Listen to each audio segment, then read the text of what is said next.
So, from one critical area to another, and an area that we've heard so much about in every single panel. Every panel in some way has touched on the issue of sustainability and recycling. What do you do? Well, how do you get the most value out of what you have? Actually, I thought it was really interesting in the last panel talking about the 10-year cycle of EV batteries and what is basically coming down the line and what the industry can expect. So we're going to get now into the heart of recycling and sustainability. Tom, do you want to come and join us on stage, and I'll let you bring in your panel and take us through this one. Thank you. Thank you. Brilliant. So perhaps you could introduce yourself, start, Joe. Yeah, hi, my name is Joe Kaderavek. I'm the CEO of Cobalt Blue, and pleasure to be here. Hey, I'm Harry Kumar, Director of Government Relations for Li-Cycle. I'm Bill Fisher. I'm CTO and co-founder of Exsolve Recycling Technologies. I'm Lynn Lupori, Head of Consulting for CRU in the Americas region. Wonderful, thanks very much. So we're going to start this session with each of the panelists giving opening remarks, 4 or 5 minutes, about their area of secondary cobalt. And then we're going to have a discussion and explore the value, where the value is and how we can unlock this. At the end of the session, hopefully we'll have some time for some questions, so be prepared for the roaming mic. So, as Sasha alluded to, in the Congress panels, secondary material recycling has been mentioned a lot, but there has been a big focus on mining, geopolitics, and the global contestation for critical materials. And it's clear that all of the above approach is needed to meet our demand for cobalt, to diversify supply, and to mitigate risk. So secondary cobalt, therefore, of course, take its place as a source of materials, and it goes without saying that cobalt as a metal is infinitely recyclable, and therefore will increasingly represent a strategic source of critical raw material that's vital for the energy transition, particularly for countries without the geological resource. So it was great to hear yesterday, Session 2, Cobalt in the US, secondary cobalt being brought up by Abby in the context of security of supply. When we think of secondary cobalt and circular economy, we of course tend to think of recycling and EV battery recycling in particular. But whilst scrap and end-of-life batteries will represent a significant part supply, we should not lose sight of the other key sources of materials where there is value to be recovered.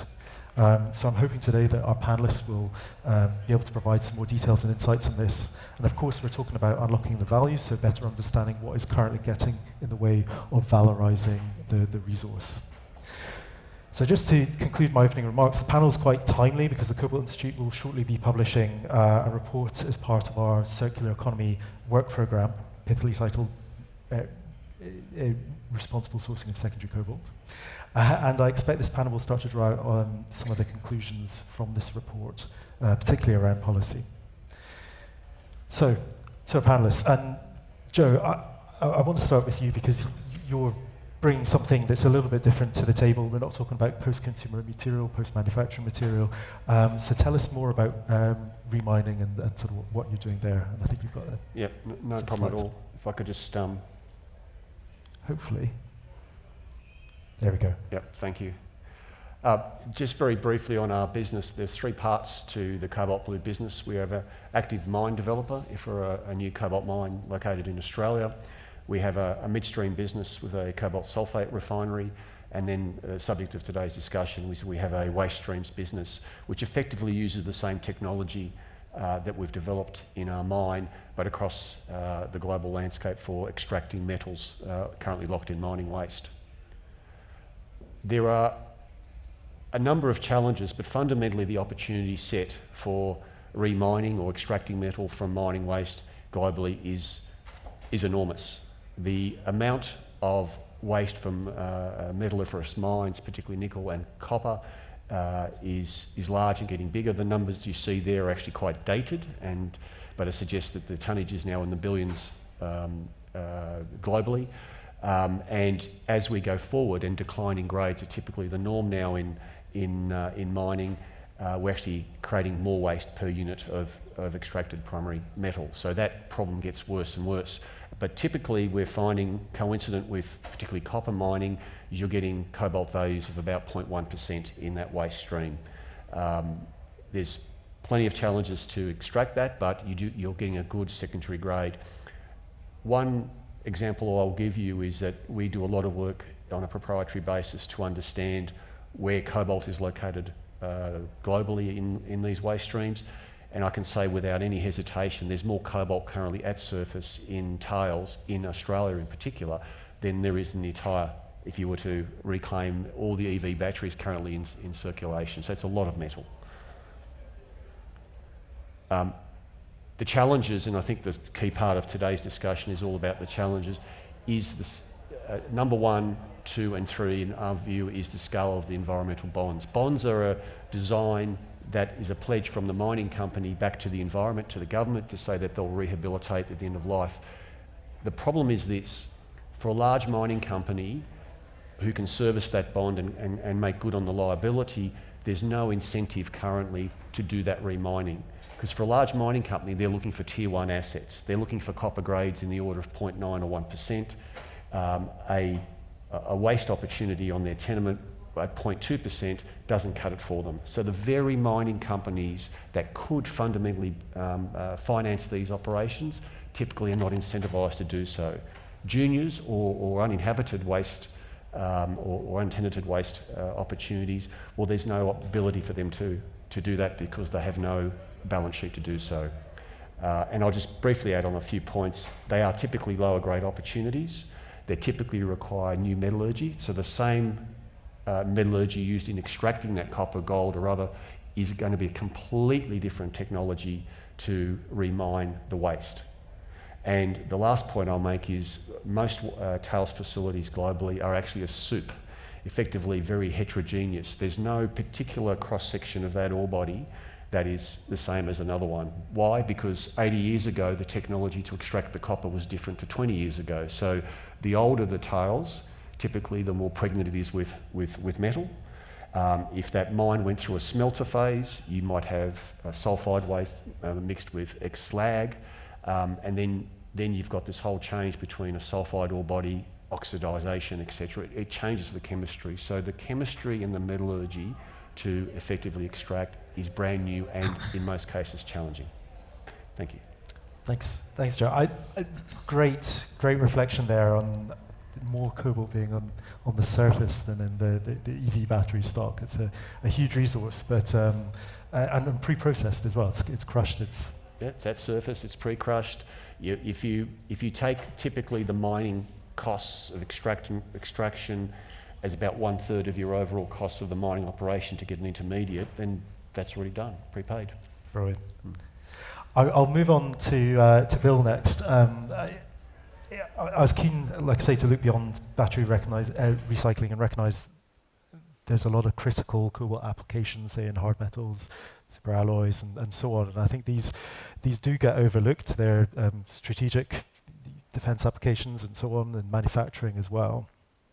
So I'm really pleased to have you here today, and I was just wondering if you could give us a bit more insight into the value you're trying to capture at Exsolve. Sure, yeah. So Exsolve, we're a strategic minerals producer, cobalt being one of those products that we're producing.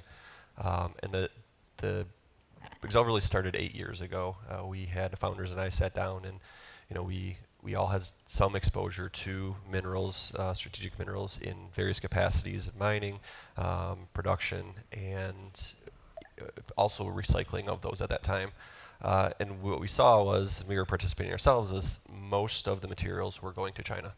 They were being exported, they were leaving our shores, and going refined and recycled in ways that weren't necessarily the most green and efficient ways to do so.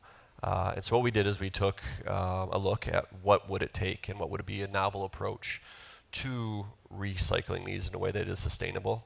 Also has to be obviously cost effective and make economic sense, but one of our primary drivers was a sustainable way that we could do that here domestically and create a domestic secondary supply. One thing that's interesting is, and almost throughout most of the talks, recycling is almost synonymous with black mass. And while it's no doubt that it will be a large driver, we see the growth in the EVs and the batteries, it is not the only material. And so we wanted to take, and we made a strategic decision to do so, a more inclusive look at all types of materials. We like to call it green mass at Exsolve. But we're taking that look at what is it throughout the entire value chain, and how can we be a contributor in that, and not necessarily pinpointing and trying to say this is the only market, whatever it might be, X or Y or whatever chemical or whatever, metal or whatever it might be, and we're kind of taking a holistic approach to it. And so we developed a plan. We move forward. We actually have a fully permitted and producing pilot and R&D site. We're located just north of Detroit. It's very strategic to, of course, all the automotive manufacturers and the EV capacity going in there. We're also 10 miles from the Canadian border, so we have very good access to that. So it really made sense to locate there as a strategic location as this industry grew, but able to connect each of those. So we're really working, again, at all the sources, at all the outputs, and kind of looking at a holistic approach and developing that process currently. So, excellent. Striking point about flows of materials. I think we'll touch on that in a second. Harry, on to you. Battery recycling, it's the forefront of people's minds. Life cycle, obviously, receiving investment from one of Cobalt Institute's members, Glencore, as well. It's very pertinent. Tell us more about what you're doing and some of that value capture. Yeah, absolutely. So I'm Harry Kumar with Lifecycle. We were founded in 2016, and my founders were both engineers, and back in 2016, no one was really talking about this, but they saw this hole at the end of the supply chain where are these batteries going when they get to end of life? And the answer was landfills. So that's where my co-founder started from. We became commercial in 2019. We have a two-stage process. It's called our spoke and hub model. So our spokes are decentralized sites where we shred batteries and create black mass. And we have active spokes across North America and Europe. And what we'll do is we'll take that black mass, and what we're building right now in Rochester is our hub, which will be our hydrometallurgical refinery, where we'll input that black mass and create high-value products. One thing unique about our spoke technology is that our Generation 3 spokes, which are our newest spokes, we're able to directly process full EV battery packs, no discharging or dismantling on the front end. And that's proprietary technology to us. And I think, what we're seeing right now is we're trying to grow in lockstep with our customers, both in North America and Europe. But I think, certainly we'll get into this later, but, domestic recycling, I think we're at a critical inflection point, and especially in terms of feedstock, and which is the life source for battery recyclers, and kind of where policy decisions go there. So, thank you. No, brilliant. I think something striking you say is your co-founders seeing materials going to landfill. And I think maybe a quarter of e-waste, which obviously does contain cobalt, is ending up in landfill. So this is a real drain of value. Something I think we'll definitely touch on in a second as well. Can you pass that to Lynn? So I'm delighted to also have Lynn on our panel today, and I think we're talking about opportunities to capture value, but can you give us an overview of this sort of market? What the availability of materials is really going to be going forward? Sure, that absolutely. Holistic overview. Thank you very much for the invitation to speak today. And thank you to those of you who have decided to join us this afternoon. It's great to see people here, because I think oftentimes the importance and the value of recycled materials, not only in cobalt and battery materials, but across the metal supply chain, is often overlooked. We see this, and we see the interest wane as the day goes on, and people don't really truly think about the value of these materials until it becomes almost too late. And I think we're kind of approaching that point right now where we're behind in the ability to process these secondary materials. So I just have one slide today, which essentially shows our view on the importance of secondary material in the cobalt market, which right now is about 9% in 2023, and we're predicting it goes to about 15% of the overall market supply in 2028. But the important part, that's great, but the thing is that the scrap pool is continuing to grow during that time period. The recycling capacity, especially in places like North America, simply is not there yet. And a key part of that is the collection.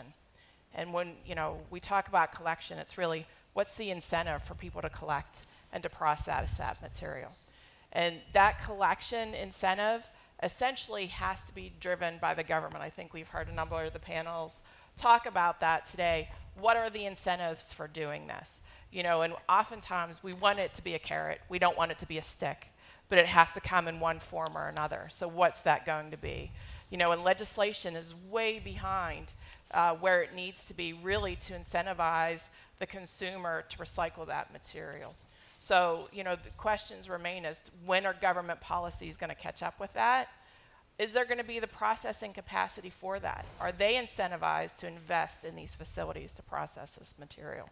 The tax incentives, all sorts of things. That seems to be lagging behind still in the recycling industry. When is that going to catch up? Those are questions that still remain in the industry. I mean, you can look at the lead battery industry as a great model to some extent, because yes, the recycling is happening. I think it's about 99% of total lead batteries are recycled in the market, but yet that material is exported. And so the North American market, the US market in particular, is penalized. They export that material, it's processed, it's put into a new material or new end good, and then it's re-imported back into the US. So all the value in that supply chain has then been lost. So a question remains is when are markets going to speed up the recycling capabilities and be able to truly capture the value of the material that exists today? Yes, the raw materials in the ground are important, but so are the raw materials that have already been extracted and processed. No, thanks, Lynn. Legislation, I think, definitely going to be something we're going to have to look at as well. But I'm going to start about looking at where materials are going, because Bill, you said there are a lot of material ending up in China and leaving the country. So why is this happening? The flows of materials, this loss of value. Can you speak a bit more about that and what we can do to address that? Yeah, I mean, I think that's kind of been an underlying trend, I think, of a lot of the talks this last couple of days. China was a front runner, right? They came out, they had the refining capacity, and they put incentives and money behind what they were talking about to refine the materials. And so that was the source of refining. And anything that did leave for recycling purposes, especially let's say 8-9 years is kind of the marker when a lot of us started and to think about this in a domestic way. They were already there. They're already doing that. And so to bring that back, I think infrastructure around a mindset of bringing things in, collecting for these materials is what needs to happen from a lot of these organizations, both producers and users, upstream, downstream, of where does this material go? Not automatically sending to one location, China or what it might be. It's okay. How do we get the value out of that? And I think that's just a mindset change that us as a country has to go through. So having the infrastructure in place. The infrastructure definitely. Yeah. Can it be competitive?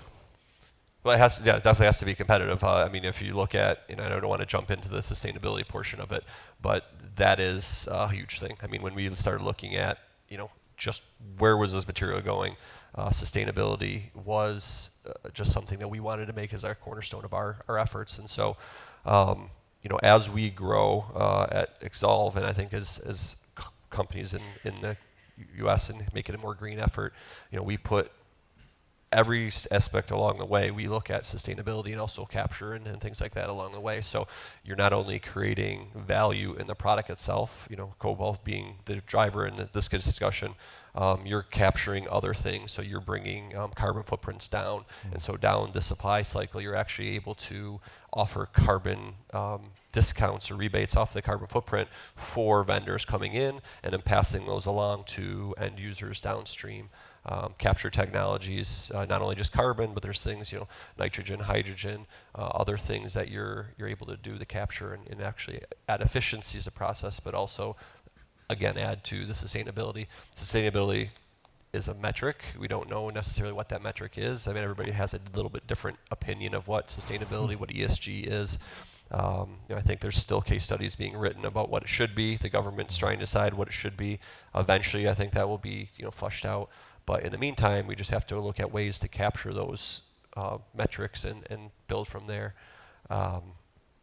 So, doing that, going forward with products, I think it does almost create a secondary Cobalt product that really can be, again, marked against traditional cobalts because it is refined, because it is sustainable in nature. It almost creates a new classification. No, thanks. Harry, are you seeing end-of-life batteries? Are they staying in the US? Where are the materials going? How are we going to keep the materials in country? And is this a challenge you're seeing, especially competitiveness of the market? Yeah, no, absolutely. I think what we're seeing is obviously significant leakage to the Asian market in particular.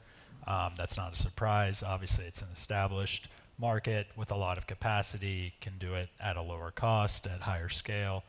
I think, what's going to be interesting is also just you see a lot of investments announced, here by, South Korean companies and others, but what's going to be interesting to follow is it just going to be, to produce black mass, which is then shipped back to South Korea and Asia at large, or is it going to be more of the supply chain where it won't just be black mass, but material will actually be, being recycled here, will being processed here. I think, in terms of leakage, the honest truth is for domestic recyclers, you're not going to be able to match the Chinese at cost. You're not going to be able to match the Koreans at cost. The scale, the regulatory standards, the environmental standards, et cetera, and the scale, it's just, you're not going to meet them there. So that's where we get into the policy part of it, of what is the end goal for USG and North America at large on setting up this industry. There's a recognition that it's not there yet, but in order for it to flourish, recyclers like us and others, the lifeblood is feedstock. So how do you keep that feedstock here so that these companies can grow, can scale, can become a part of that ecosystem? Interesting. And I'll take a sidestep for a moment because we've talked about the value of cobalt and recovering it, and in batteries particularly, how does cobalt drive the recyclability? And I guess we've heard about substitution risks as well. Can you touch on that as well from your perspective as a recycler, cobalt-free batteries? Yeah, I think substitution risk is interesting. I think cobalt drives a lot of the value, especially in smaller appliances, laptops, cell phones, because of the ability to make smaller, more compact batteries with higher energy density. I think the substitution risk for those types of applications is not necessarily that high. I know there's been a lot of talk about LFP. Certainly there's a market for that. But I think cobalt for certain applications will continue to have high demand due to its chemistry. Thanks for that. Lynn, we've talked about sustainability policy. What do you see are the changes that are going to happen or need to happen at a policy level to sort of help drive recycling, to drive recovery of these materials in the US context? Is this federal, state? I'm thinking about you've got the California Responsible Battery Recycling Act and so on. How are we going to drive this recovery and recycling of material where cost isn't necessarily going to be the one driver in a global context? Yeah, no, it's really two different things. There's the collection of material, and then there's the processing of material. And there has to be legislation and incentives on both sides of that. So, if you have a state like California that's pushing for collection and recycling, and even penalties for non-collection and non-recycling, but yet doesn't have the processing capability, and likely not going to approve the processing capability for that material. There's a disconnect there that has to be resolved. I think I should say at not only the federal but the state and the local levels, the recognition of that. And that comes along with the manufacturing side of things, manufacturers looking to solve these problems themselves and become involved, more actively involved in the supply chain, localizing, processing recycled material into manufacturing processes near each other, having that as part of a new facility that's going to be installed. Having that as a critical element of it, I think it's all part of that ecosystem that has to evolve. So there's the government part of it, but there's also manufacturers' role in all of this as well. So more of an extended manufacturer responsibility. And it goes to security of supply as well. Ultimately, yes, costs are important, but that security of supply, I think we realize now more so than ever how vital that is to future profitability. No, absolutely. Joe, I guess we've talked about policy a bit, and I think this really talks to a thought I have about key hurdles and issues in developing remining, because it sounds like you were talking about issues around bonds. I think we might get onto investment and risk in a second, but is there any sort of reflections you have on policy and policy changes that will really support remining and starting to be able to recover this vast resource? Our lesson learned in this space is that the environmental protection agencies, which in Australia it's done at a state or provincial level, if you like, are very risk adverse. So they're a separate act of the relative parliament. You can't force them, or you can't push them in a particular direction unless they want to go that way. They're risk adverse from the point of view, their view is that they've got a formula that works. The formula is at the end of a mine life, there's a set schedule of activities that will be ripping up the concrete, getting rid of that, any of the metals, get rid of that, create an environmentally inert tailings facility, which typically means during the life you've got linings, then you have to cap it to stop further oxygen, you have to remove any acid potential, but it's a formula, it's a spreadsheet. Yeah. That formula goes back to the 1950s. It's 1950s technology, it's safe, and unfortunately, if you try and change that and say, well, why don't we extract the acid potential from that and the metals while we're at it, create a better outcome for the environment, you butt heads against that. Well, why are you stuffing with it? Leave it as it is.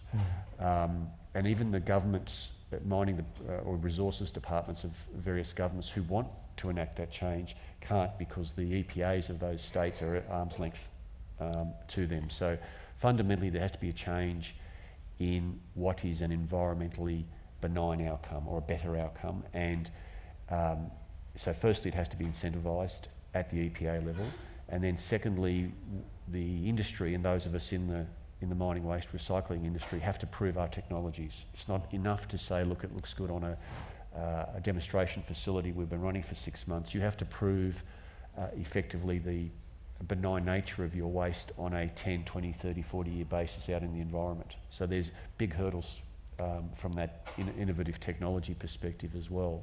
But if we could get through that single roadblock and get the industry to start thinking, well, I can reduce my environmental bonds by actually addressing these key issues with these new technologies, that'll create real momentum. But until that point, it's difficult. Sure. Do you think that's a capacity issue within government, with the agencies, to actually be able to engage with these novel processes? And they've got their set approach, and you're challenging this. Is that part of the problem? Oh, I think it's fraught, politically fraught. You're asking, in some of these cases, these tails dams are in fairly pristine environments, near river systems. In Australia, in Tasmania, there's a bunch of these tails facilities right next to Macquarie Harbour, which is the centre of the salmon industry. And to actually create an argument that you can extract that metal, create a lower acid output in that environment, it's a tough environment. It's a tough gig. So I think it's a slow burn. I think you start at the lower risk tails facilities, which are typically more remote, more desert-like. I think you prove your technology. I think the EPAs and governments have to then bend their particular philosophies to be more in line with this recycling, and then finally you will start to unlock it. But at the moment, when I read about EU, for example, cobalt recycling targets, etc., that exclusively will be black mass. I cannot see how you're going to overcome these hurdles in a hurry in mining waste in Europe in particular. It's a shame. Yeah. It's a big resource there. We need to find an unblocker. Talking about government support, Bill, what challenges have you seen in getting support from government? I noted down, I think it was in the last panel, they were saying something in the region of 0 cobalt projects that have received any support from the bipartisan and Defence Production Act again, very little support, 18 million. What have you come up against in trying to actually receive support? Yeah, and it's funny because you look at yesterday's panels and it was the more macro view, right? And so early on it was all, U.S. is the big elephant in the room and they're throwing money at everything and directing strategic policy and where, all this refining and processing is going to happen. And then you come today to the more micro level and, come boots on the ground and everybody's saying, no, there's no money there yet. It's very cumbersome, very tricky process. I think that's kind of the reality of it. I think the intention of the funding, the IRA is well-intentioned. I think overall its purpose was to bring, and it's got the look at least in the direction of bringing things onshore here to the U.S., but I think we have run across the same struggles. I think it's very cumbersome system, just short of saying exclusive system where, it's very tough to get in part of the support. I think that will change. I think it is changing as we refine the process behind how the funds are allocated and how the systems are set up. But right now it is very, very difficult to access those funds. And so it's not this big, cloud and boulder of money just kind of going out into the system. It's kind of locked up in a lot of places. And recycling in general, it's not a new industry. If you take the broad, recycling industry, it's been around for years and years and years. And so things are likely to go to the new and cutting edge, and sometimes taking a look at, well, recycling can be new, right? It doesn't have to be a new invention. It could be an innovation, and it doesn't have to be looked at like the crazy uncle in the corner of the family. It's something that is there and going to be something growing, and so I think it will get there. I hope that it will get there. I think it's just very challenging right now for the recyclers, being a small subset of the industry, to get traction. Sure. And Harry as well, I think this is something we discussed prior to this panel around actually getting to that point of reaching funding. Can you sort of talk about that a bit, about the challenges of going through these processes? Yeah, I think, the funding is all great, and at the macro level it is a wonderful thing, and everyone appreciates that support. But the requirements and the complexities of the application process and the review process, and there's just a lot there that tends to stretch out longer and longer, and especially when you're younger companies in this space, you don't have the resources to have a process continually drag on and on and on, and so I think USG is well aware of that, and I think a lot of the agencies have requested feedback on how can we streamline this process, make it a little more efficient. Obviously they're trying to build the plane and fly it at the same time with the first round of grants came out. So I think it's a process that will continue to evolve and get better. But I think part of the challenge is also, and I sympathize with the administration on this, is you're balancing wanting to get more EVs on the road while also creating a domestic industry of battery technology companies, and sometimes those can run into each other in terms of conflicting goals with trying to keep the cost of EVs down and where do EV makers source that material. So it's not an easy problem. Sure. And is it an issue with bureaucracy, or is it an issue with risk appetite, or what is it, especially in the context of elections coming up in? Yeah, November? I think it's a little bit of both, but I think risk appetite certainly, depending on what part of the supply chain you're in, can play a big role. And then also just going back a little over a decade, obviously in DOE and LPO, there's still scars from Solyndra and the big kerfuffle that causes in terms of public relations. So I think there is a very keen desire to ensure that any investment they make is a safe one. But the issue with that is obviously when you're trying to stand up a supply chain and trying to back younger companies that are growing, there's no way to have 100% success rate. So there is some political will needed that, while everything may not be a total success, we are trying to do something new, something different, and trying to create something that helps reduce our reliance on the established Asian players.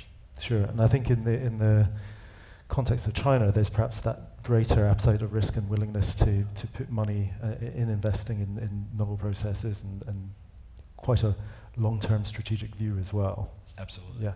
Lynn, do you have any sort of reflections on that as well? Yeah, well, actually, we support a number of clients in the DOE LPO process, and I can't understate the laborious nature of that process. I mean, it is, even for the largest, most advanced companies, the process itself takes so long and is so, quite honestly, painful. But in the end, is very valuable to them. But it does slow down the entire process. And I think it does scare many away from looking to investing further in the United States because of the simple complexity that goes along with the whole process. Okay, so you think inward investment as well is being affected by this process? Absolutely. Yeah. I think they're trying, but some simply fail because the process is just too much. And is it likely to be simplified, or is this a behemoth that can't be sort of contained and controlled? No, when it comes to the U.S. government, I don't think anything can be contained or controlled. You're at their mercy, essentially. And I think there has been enough pain in the process and there's more scrutiny now, more so than ever. So I think they want to get it right, understandably. Yeah. I mean, it's taxpayer dollars at stake here, and they need to justify that it's being spent in the right way. Right. Joe, back to you, and I guess you talked about the policy piece, but also the investment piece. How can that be changed or supported to drive remining? Yeah, I think there's if I was a little gloomy earlier, or I guess cognizant of the inertia that is on the environmental side, the investment side actually has a very positive lining to it. Because we have both a primary mine and secondary extraction business, there's actually a lot more funding available to be brought to bear in that midstream refining and mine reclaim business than there is in primary mining. So a lot of the banks, and I won't name them, but the institutional banks which have cornerstone global mines, particularly the Europeans, are now shying away from investing in primary extraction process and going in midstream and secondary. So there's a lot of debt and money. There's a lot of family office money, well-intended family offices that like the recycling side. So there's more money available there for it. Pension funds, for example, if you think about a remining operation as a long-dated annuity of value, that blends very well with their duration and risk. So I think from a funding side, that's an easier story. And if you've got the regulator on side, you've got a good technology that's proven for extraction, then it just becomes like a mine. You end up going through a feasibility study, and ultimately you're off to the races. So I think the funding side in particular is a positive light, and I think that'll grow as the opportunity grows. And when you feed that secondary material into the jurisdictions where that's a premium, then you get a further financial return. So I think that part of the industry is there, and I think that part of the industry is very supportive. Yeah, absolutely. And I think you touched on key thing, the premium there is, we're on a global stage, and how do you maintain that competitiveness? So you feel the premium is going to be the way that's going to drive it? Yeah, we recently signed as a partner for Regeneration, which is a global initiative. The largest mining partner there is Rio Tinto, but it also has a number of consumer partners such as Apple. And the consumer partners have said to Regeneration that we are happy to pay a premium for recycled materials. So already they are proxy voting into that vehicle, and I think there will be a genuine premium for recycled metals going forward, and that's a very good early stage example of that. Excellent.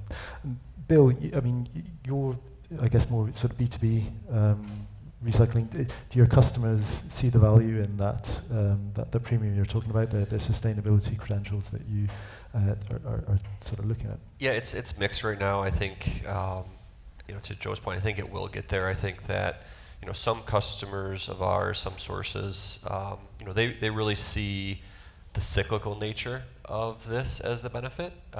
Some of them are looking at their own inputs and outputs and where that goes, and they see that. Some are themselves, with sustainability reporting and their own, corporate agendas, looking at places where they can, plug in, support for that and uplift their own processes. I don't know necessarily if the pricing premium is there currently in the market. I do think it will get there. I think the way that these materials, when we talk about the recycling, they're very one-off, ad hoc in nature when you're sourcing these. There is no general market. I think black mass is probably the closest thing to that we have. But in a general sense of recycled products, it's very one-off with a contained value. And I think it's going to continue to be that way, and on the output side as well. And I think you're going to see pricing premiums to customers off-taking your product on a one-off basis. They're going to look at what's their quota, starting slow and growing up of a recycled material, and that would be adding in that cost driver, but then they're going to wrestle with that from their own production costs and how much extra cost can they bear in the product, and ultimately can the consumer take for their products that they're putting out there, and use, so OEMs and things like that. They're having those conversations right now, and they're subsidizing a lot of that currently. Will ultimately the consumer at the end of the day be able to hold that? I think it will have to if they want to, follow the green initiatives that they elect their politicians to do. Sure. And Harry, do you see that as well going forwards? Your process and its recovery rates and so on. Is that an incentive, a driver for your customers? Yeah, I think we're certainly seeing that. Obviously, there's drivers in the market, and policy-wise, you see it in the EU with the battery regulation directive update. Minimum recycled content requirements being included there. That's certainly something that industry is very focused on now, and what those finalized regulations look like, and making sure that they can meet those as those get staggered. And I think recycled content, one of the obviously attractive things about it is you can recycle this material infinitely, and so it provides that source. And I think what we're seeing a lot of in terms of the commercial sense with our partners is, if we're giving you X amount of material, we want to see X amount of material flow back to us, right? So I think certainly the market's developing. It's still early, but I think you're starting to see more and more of the manufacturers out there wanting to do business with recycled content. Sure. And do you think that market's developing? I suppose this is a question to Bill as well around the understood value of this scrap material and its worth. And do you think that's well developed yet, or there's more sort of work that's required there? I think it's still kind of being worked through. scrap is obviously very interesting. But high value scrap is cell manufacturers. That's very competitive material that is you have to pay a premium to try and get. Whereas the different materials out there make for an interesting case because with LFP, for instance, we charge to recycle that because the value is just not there because you're missing the nickel and the cobalt. So I think based on the material you're seeing, recyclers kind of adapt. And just to add to that quick, I think you're seeing, it's exactly right. I think you're seeing though the pain point is that the organizations and the partners we deal with, they know there's some value there, and they're trying to wrestle with what does it cost for someone else. They're trying to put themselves in that footprint and what is the tolling cost, if you will, to have this product recycled, whether they're taking it back or not. And so I think that is something that companies are dealing with in general across the world globally of what value points do they put to this material. Sure, and I suppose that sort of asymmetry of information is what traders sort of live off. So. Right. Absolutely. Lynn, we touched on sustainability, and also Harry mentioned the EU battery regulation and so on. And I'm thinking in the US context, we're seeing the Tonko Trace Act that's been proposed, and for traceability. Do you see the approach that's been taken in Europe for more sustainable battery value chains being sort of put in place in the US context as well, and what might that look like? It could potentially, but I think the timeline on that is pretty far out. I mean, the U.S. does, especially when it comes to environmental or sustainable issues, lag the EU significantly. So I think that is a point at which the government starts to run. Right now, they're still crawling when it comes to this topic.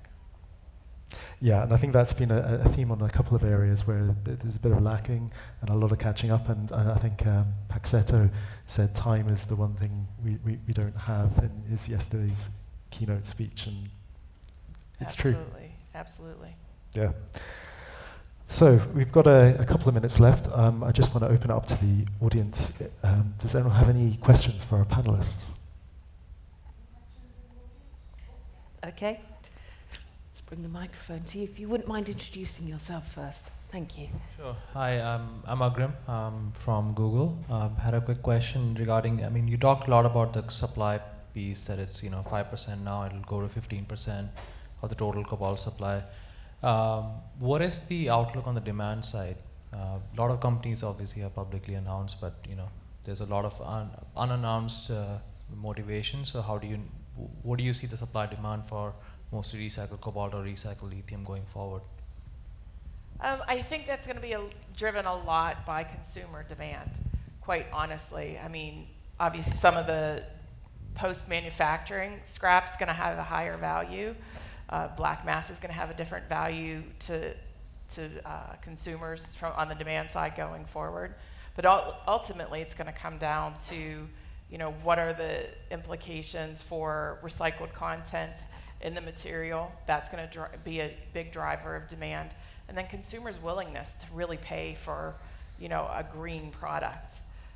How much that can be truly passed on is going to be such a huge driver for demand in the future. It will increase, there's no doubt about it.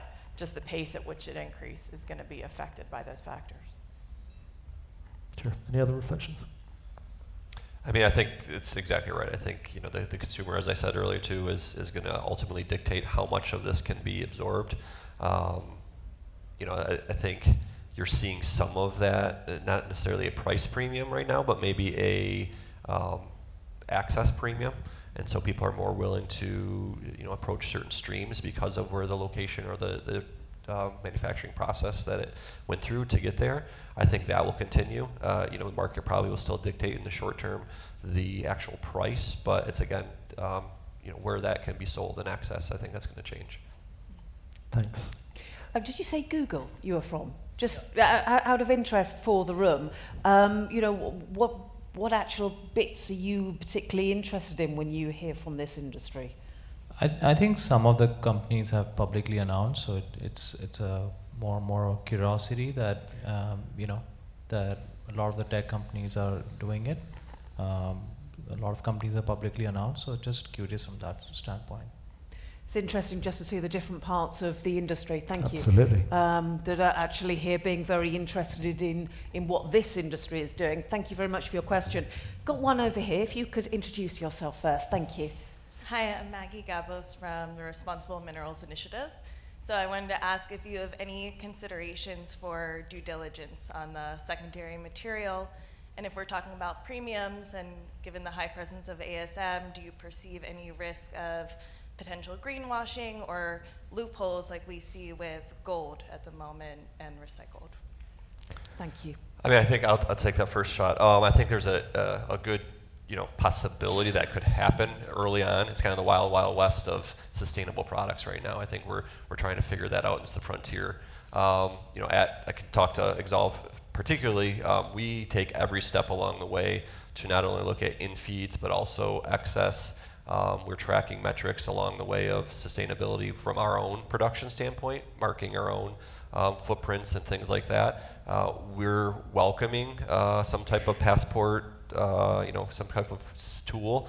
We've looked at them. I think the market is just too new for that right now. I think until all sides of the value stream are ready to share that data, I think until then you have to rely on an organization to be truthful with the reporting and have some transparency with their process. Again, it's the frontier right now. I don't think it's going to happen across the board 100% of companies, and that's where you have to kind of look at your sources and do your own due diligence of your own reporting for that.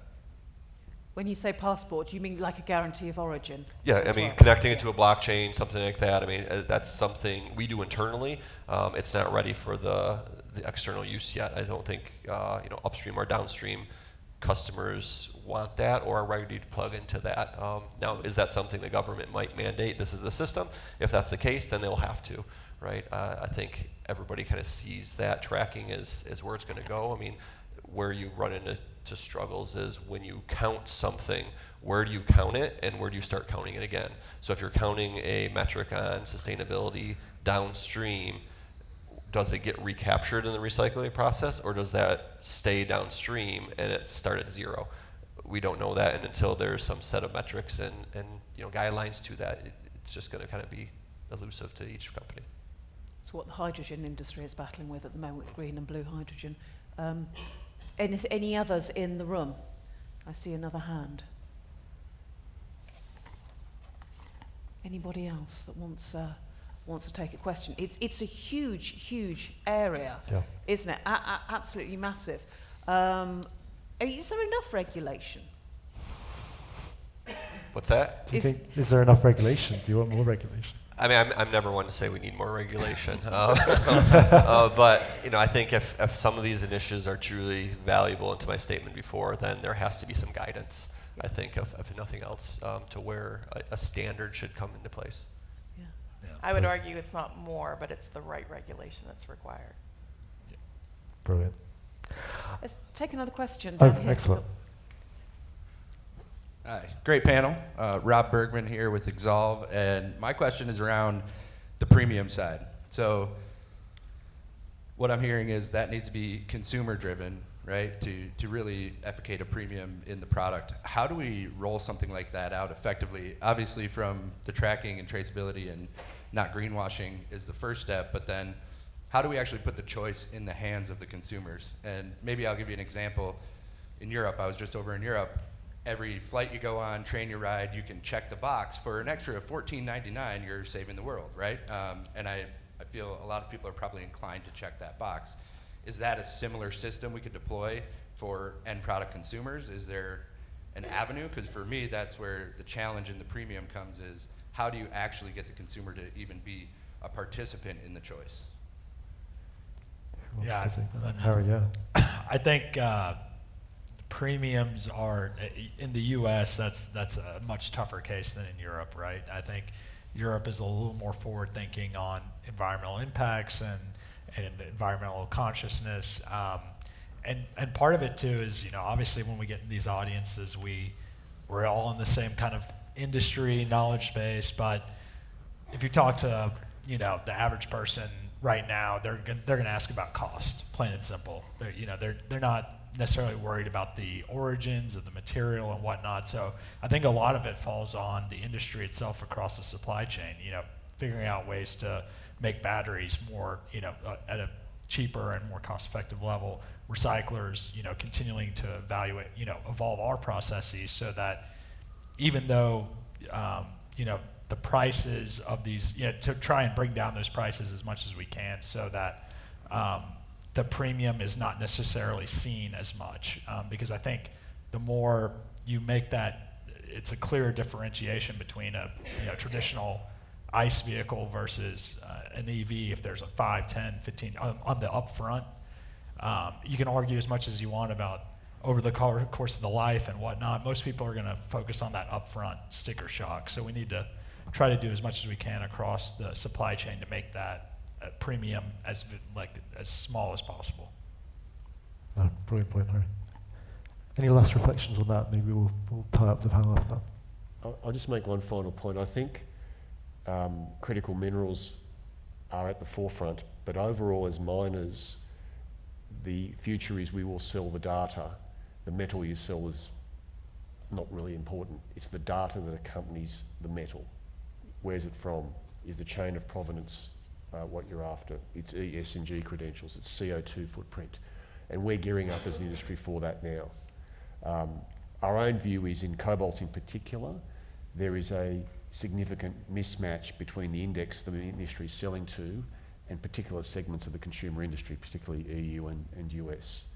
But that aside, it's the data you sell and the willingness of the consumer to pay that premium. And when I say the consumer, so if you talk about a consumer company, and I'll pick on Apple again, Apple's board is no more enlightened than any other board, but what forces them into change is the proxy voting.